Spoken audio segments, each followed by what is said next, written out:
Hello दोस्तों, आप सबका स्वागत है अपने चैनल टूर में। दोस्तों, बहुत सी क्वेरीज आती हैं जिसमें बच्चे ये पूछते हैं कि कौन कौन से ऐसे एग्जामिनेशन हैं जिसमें हम गवर्नमेंट जॉब में जा सकते हैं अगर हम फार्मासिस्ट वगैरह को छोड़ दें। क्योंकि दोस्तों, जो फार्मासिस्ट और जो ड्रग इंस्पेक्टर की जो वैकेंसीज निकलती हैं उनका कोई फिक्स टाइम नहीं होता। लेकिन दोस्तों, बहुत सी ऐसी जॉब्स हैं जो आप ग्रेजुएशन के बाद या 10+2 के बाद आप उसको कर सकते हैं और वो एक फ़िक्स टाइम पे निकलती है। मीन्स आप प्रिपरेशन कर रहे हो तो फिर वहाँ पे आप आसानी से प्रिपरेशन कर सकते हो, क्योंकि आपको पता है कि ये अगले साल फिर निकलेगी। अगर इस बार नहीं हो पाया आपका तो अगले बार फिर आप उसी स्टडी में और आप पढ़ते जाओगे और अगले साल आपका हो जाएगा। तो दोस्तों, इसलिए ये जॉब मैं यहाँ पे आपके लिए लाया हूँ और मैं बात कर रहा हूँ दोस्तों आपके लिए एसएससी की जॉब। तो दोस्तों, ये एसएससी की जो जॉब है ये सीएचएसएल जॉब है जिसका नोटिफिकेशन आ गया है और जो बच्चे इसमें इंटरेस्टेड हैं वो इसको भर सकते हैं। और मैं इसको पहले ही बता दूं दोस्तों कि ये 10+2 बेसिस की जॉब्स होती हैं, लेकिन इनकी जो स्टार्टिंग सैलरी होती है वो आपकी 28,000 ग्रॉस सैलरी होती है। मींस आपके इन हैंड आएगा 25 से 26,000। उसके साथ साथ दोस्तों आपको बहुत सी फैसिलिटीज़ मिलती हैं, जैसे ये 5 डेज़ की जॉब होती हैं और मीन्स इन अ वीक आपको 5 डे वर्किंग होते हैं और 2 डे आपको रेस्ट करने के लिए मिलते हैं। फिर आपको बहुत सी इसमें जो डिपार्टमेंट हैं वहाँ पे आपको सीजीएचएस कार्ड तो मिलता ही मिलता है, साथ में आपको कैंटीन कार्ड भी मिलता है। जो डिफेंस वाले सेक्टर होते हैं वहाँ पे आपको कैंटीन कार्ड भी अवेलेबल होता है। आपको पता होगा कि कैंटीन कार्ड से क्या होता है कि जो कोई प्रोडक्ट आपको बाज़ार में मिल रहा है वो टैक्स इंक्लूडेड रहता है, जबकि अगर आपके पास कैंटीन कार्ड है तो आप जो आर्मीज़ की जो शॉप्स होती हैं, ठीक है, जो कैंटीन होती है वहाँ आप जा सकते हो और विथआउट टैक्स वो सामान ले सकते हो। तो इस तरह की बहुत सी फैसिलिटीज़ गवर्नमेंट देता है और ये देता है दोस्तों इस सेंट्रल गवर्नमेंट एम्प्लॉय को। तो सेंट्रल गवर्नमेंट एम्प्लॉय को जो ये सारी चीज़ें दी जाती हैं इसके लिए दोस्तों एसएससी कंडक्ट कराता है एग्जामिनेशन। एक 10+2 बेसिस पे कराता है, एक आपका 10 बेसिस पे भी कराता है जिसे हम लोग एमटीएस कहते हैं, मींस मल्टीटास्किंग। लेकिन जो 10+2 है उसमें आपके आते हैं जूनियर सेक्रेटेरिएट असिस्टेंट आते हैं, आपके एलडीसी की पोस्ट होती है और आपकी डाटा एंट्री ऑपरेटर की पोस्ट होती हैं और ये सब गवर्नमेंट की पोस्ट होती हैं, ठीक है। और इसमें वैकेंसीज़ भी हर साल बहुत ज़्यादा निकलती है। तो चलिए दोस्तों, बिना समय गंवाए हम लोग शुरू करते हैं।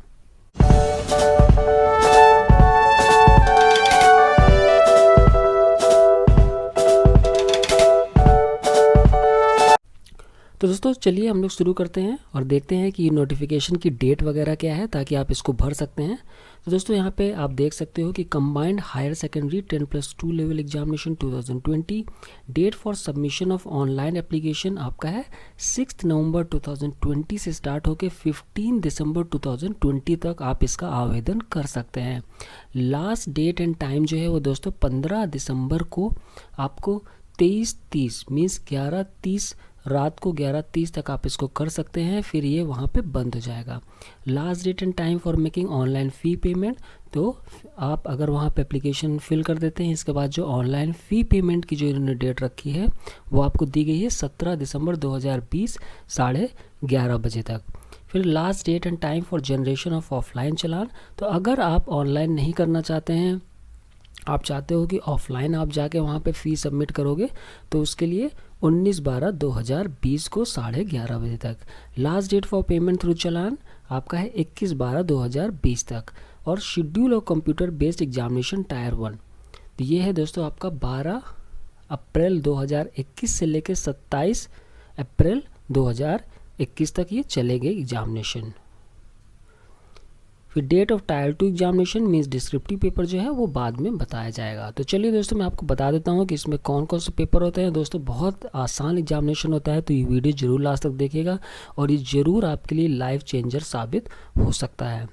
तो दोस्तों मैंने जैसे आपको बताया कि इसमें कौन कौन सी पोस्ट होती है, तो पहली है दोस्तों लोअर डिवीज़न क्लर्क या जूनियर सेक्रेटेरिएट असिस्टेंट और इसका पे लेवल 2 होता है। 19,900 से आपकी बेसिक पे स्टार्ट होती है 63,200।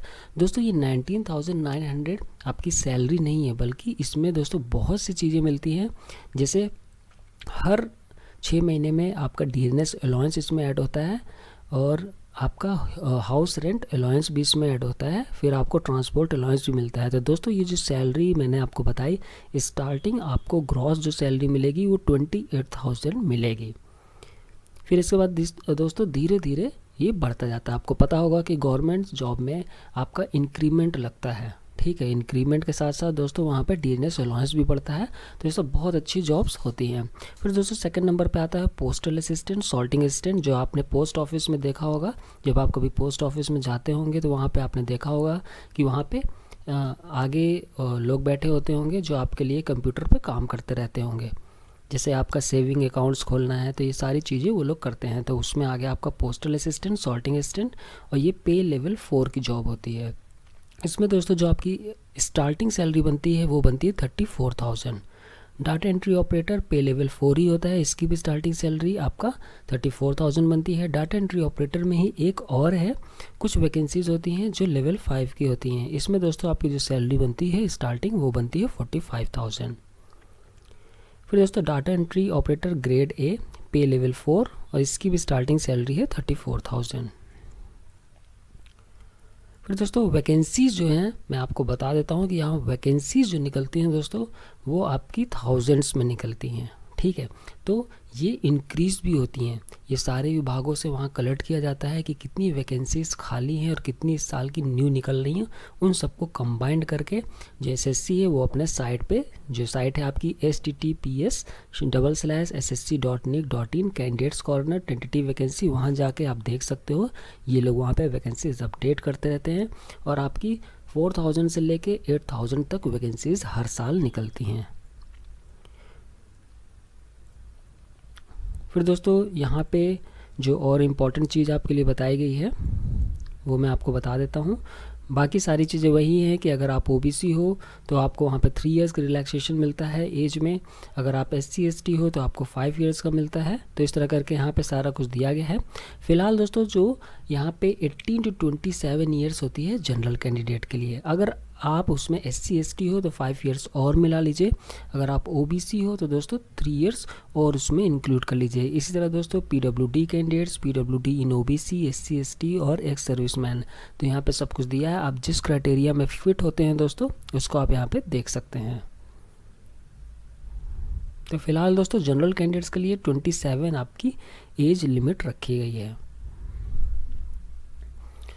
फिर दोस्तों फॉर्मेट ऑफ सर्टिफिकेट्स आपको पता ही होगा कि SC ST OBC EWS PWD और ESM के लिए कैसा फॉर्मेट होता है। अगर नहीं पता तो दोस्तों आप डूअर चैनल में सर्च कर सकते हो, वहाँ पे सारे फॉर्मेट्स आपको बताए गए हैं कि किस फॉर्मेट में आपका होना चाहिए। क्योंकि ये सेंट्रल लेवल की जॉब है तो आपका जो OBC सर्टिफिकेट या जो सर्टिफिकेट भी आप बना रहे हैं वो सेंट्रल लेवल का ही होना चाहिए।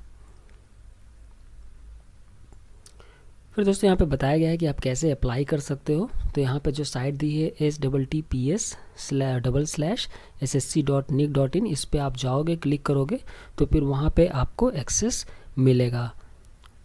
फिर वहाँ पे सारे डिटेल्स दोस्तों यहाँ बताए जा रहे हैं कि JPG फॉर्मेट का आपका होना चाहिए फ़ोटोग्राफ 20 KB to 50 KB। तो ये सारी चीज़ें आपको वहाँ पे मिल जाएंगी जब आप वहाँ पे जाओगे।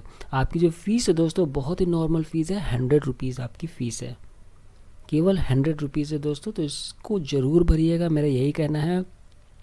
अभी आप लोगों को इतना आइडिया नहीं है लेकिन मैं आपको बता दूं दोस्तों कि बहुत अच्छी अपॉर्चुनिटीज़ होती है इसमें। आपका प्रमोशन बहुत जल्दी होता है और आपकी जो और भी जो आप सोचते हो कि हम और भी प्रिपरेशन करें, कौन से एग्जामिनेशन प्रिपरेशन करें, तो इसमें दोस्तों आपको 2 दिन मिलता है हर वीक जिसमें आप आराम से किसी भी एग्जामिनेशन की वहाँ प्रिपरेशन कर सकते हैं। फिर दोस्तों यहाँ पे आपका टोटल टायर 1 होता है। टायर 1 होने के बाद दोस्तों एक डिस्क्रिप्टिव पेपर लेते हैं जिसमें वो ऐसे और एक लेटर राइटिंग लिखवाते हैं, उसको हम लोग कहते हैं टायर 2। और फिर उसके बाद दोस्तों एक छोटा सा टाइपिंग टेस्ट होता है जिसको हम लोग स्किल टेस्ट भी कहते हैं। टाइपिंग टेस्ट बहुत हार्ड नहीं होता, बल्कि अब की बार से पैटर्न आया है कि स्क्रीन में ही आएगा, स्क्रीन में देख के ही आपको टाइप करना है। अगर आप न्यू लर्नर भी हैं, केवल आप दोस्तों फेसबुक भी अगर आप चलाते हो तो आप आसानी से 1 महीने में ये टाइपिंग टेस्ट क्लियर कर सकते हो। फिर दोस्तों आपके टायर 1 में इंग्लिश लैंग्वेज आएगी जो कि आपके 25 क्वेश्चन रहेंगे, 2 मार्क्स का, मीन्स 50 मार्क का रहेगा। जनरल इंटेलिजेंस में 25 क्वेश्चन रहेंगे, क्वांटिटेटिव एप्टीट्यूड में 25 रहेंगे और जनरल अवेयरनेस में 25 रहेंगे। आपको टोटल टाइम जो मिलता है दोस्तों वो 1 घंटे का मिलता है। नेगेटिव मार्किंग आपकी 1/2 है, कहने का मतलब 0.50 मार्क्स आपके वहाँ पे कटेंगे। तो दोस्तों आपको जो नेगेटिव मार्किंग है वो 1/2 नहीं बल्कि 1/4 है, क्योंकि यहाँ पे एक क्वेश्चन सही होने पे 2 मार्क दिए जा रहे हैं और वहीं पे एक क्वेश्चन गलत हो जाता है तो आपके 0.50 मार्क्स डिडक्ट होते हैं।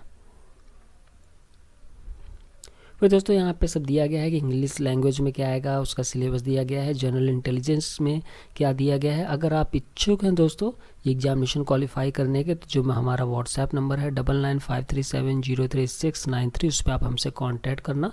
हम आपको दोस्तों वहाँ पे बता देंगे कि आपको ये सारी चीज़ें कैसे करनी है और आसान तरीके से आप एग्जामिनेशन क्वालिफाई कर सकते हो। फिर दोस्तों यहाँ डिस्क्रिप्टिव पेपर दिया गया है, तो आपको डिस्क्रिप्टिव पेपर में दोस्तों केवल क्वालिफाई मार्क्स लाना है। कहने वाला 33% मार्क्स आपको लाने ही लाने हैं वहाँ पे, जो कि बच्चे ला देते हैं। उसमें कोई बहुत हार्ड एंड फास्ट रूल नहीं होता है, एसी और एक लेटर राइटिंग ही आता है। फिर आपका यहाँ पे टाइपिंग टेस्ट है, तो ये चीज़ बताया हुआ है कि कैसे टाइपिंग टेस्ट वहाँ कैलकुलेट की जाएगी।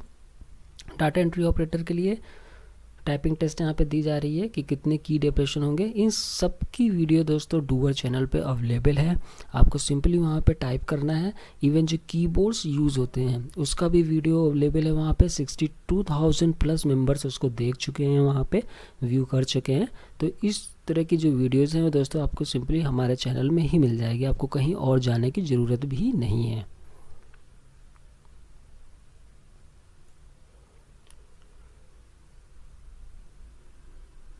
फिर दोस्तों यहाँ पे बताया जा रहा है कि आपको क्या क्या ले जाना होगा जब आप एग्जामिनेशन में जाओगे, जैसे आधार कार्ड है, वोटर आईडी, पैन कार्ड, इनमें से जो चीज़ें हैं। तो ये सब चीज़ें दोस्तों ये सब आपको नोटिफिकेशन में मिल जाएगा।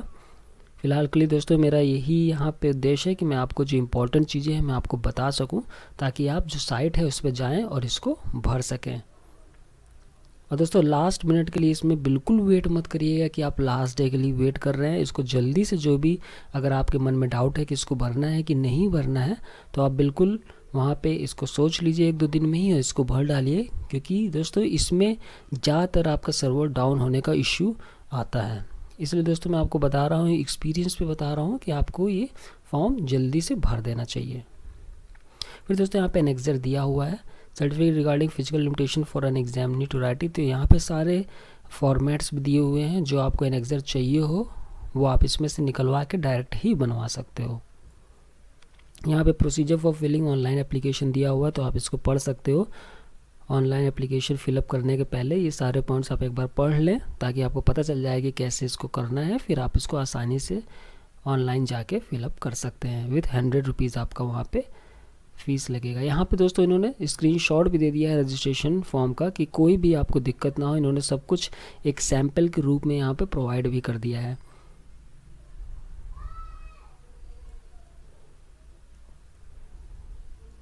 एनेक्सर 4 दिया हुआ है, online application form, annexure 4A 3x3। तो यहाँ पे नीचे इन्होंने दोस्तों सारे एनेक्सर दे रखे हैं, तो जो आपके काम का हो। जैसे अगर आप OBC कैंडिडेट हो तो OBC के लिए सर्टिफिकेट, जो सर्टिफिकेट चाहिए वो यहाँ पे दे रखा है। तो इसमें घबराने की बात नहीं है, यहाँ पे आपको सारे नहीं लगने वाले हैं, बल्कि यहाँ पे केवल एक फॉर्मेट दिया गया है।